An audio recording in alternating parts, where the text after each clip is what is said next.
O 8 em ponto de hoje está no ar para falar de fibromialgia. É uma doença que ainda não tem causa totalmente conhecida, né? Mas que atinge mais de 4 milhões de pessoas em todo o país. O que provoca a fibromialgia? Quais os sintomas? Dá para conviver de maneira saudável com essa síndrome que provoca dor em várias partes do corpo?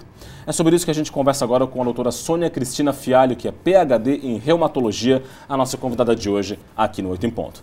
Tudo bem, doutora? Bom dia. Bom dia. Seja bem-vinda. Obrigada. Doutora, o que é a fibromialgia? Ela tem a ver com uma dificuldade do cérebro de interpretar o que vem a ser dor, é isso?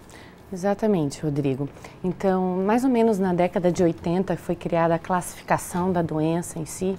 Ela era uma doença que era mais vista como um problema reumatológico, como um reumatismo, porque justamente a pessoa tem dor no corpo todo, incluindo as articulações, incluindo os músculos.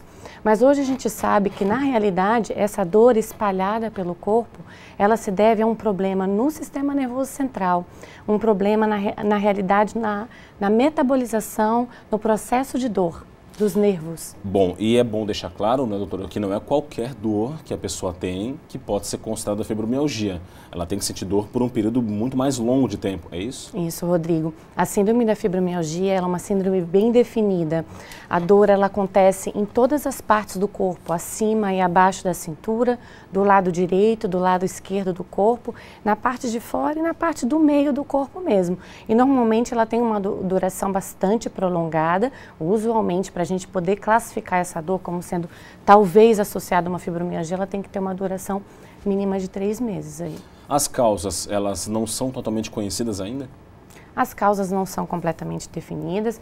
A gente sabe que existe um potencial genético, então ela tende a acontecer mais em agrupamentos familiares. A gente sabe que tem pessoas da mesma família que têm fibromialgia e também não tem. Então, esses outros fatores ambientais, eles não estão muito bem definidos, mas podem estar relacionados à personalidade, a estresse, a falta de exercício físico, a infecções virais, eventualmente na infância. Então, esses fatores e a importância que cada um deles tem para o desenvolvimento da doença ainda não está muito bem definido. Bom, a gente falou aqui que 4 milhões de brasileiros, em média, aí, se estima que tenham fibromialgia. A maior parte deles é composta por mulheres. Por que a prevalência maior em mulheres do que em homens? Também é uma pergunta que a gente não sabe ainda exatamente qual é a resposta, mas pode ser que esteja relacionada à menor produção de serotonina nas mulheres. Então, a serotonina é um hormônio, é um neurotransmissor que tem participação na diminuição da dor. Então, pode ser que seja isso, mas isso também não está muito bem definido ainda. Bom, tem cura, não tem cura? Como é que é o tratamento para a fibromialgia? Dá para se conviver de maneira saudável com a doença na hipótese dela não ter cura? Dá. Na realidade, existe cura sim para a fibromialgia. A gente vê vários casos de pacientes que ficam longos períodos aí sem ter manifestação nenhuma da doença. Só que o tipo do tratamento ele vai envolver também bastante participação da pessoa. Então, existem medicamentos que são usados como ponte, que a gente chama que é no início do tratamento, quando a pessoa tem muita dor e não vai suportar por ela mesma fazer as medidas necessárias.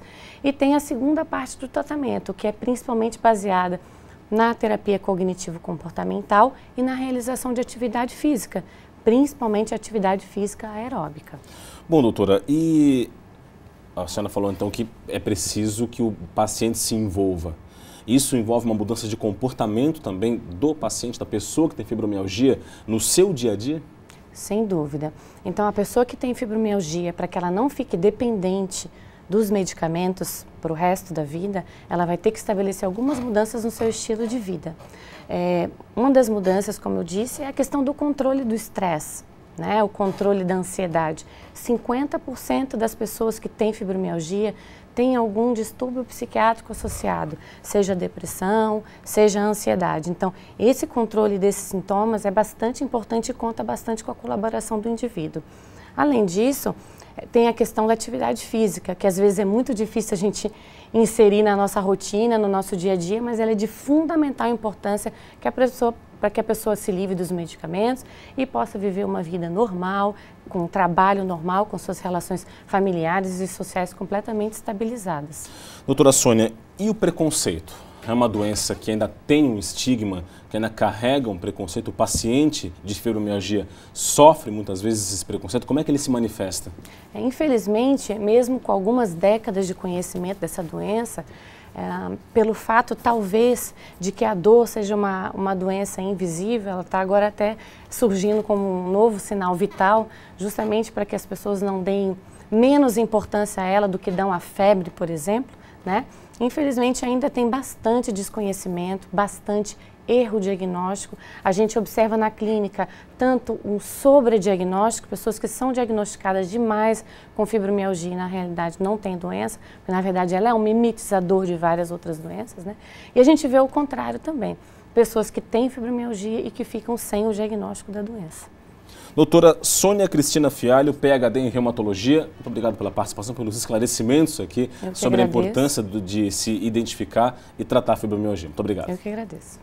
Esse foi o 8 em Ponto de hoje, falando sobre fibromialgia, doença que afeta mulheres e homens. 4 milhões de brasileiros sofrem de fibromialgia. É importante conhecer, é importante diagnosticar para o tratamento ser o mais eficiente possível. O 8 em Ponto fica por aqui, mas o SC no Ar segue com muitas outras informações na edição de hoje, só para você.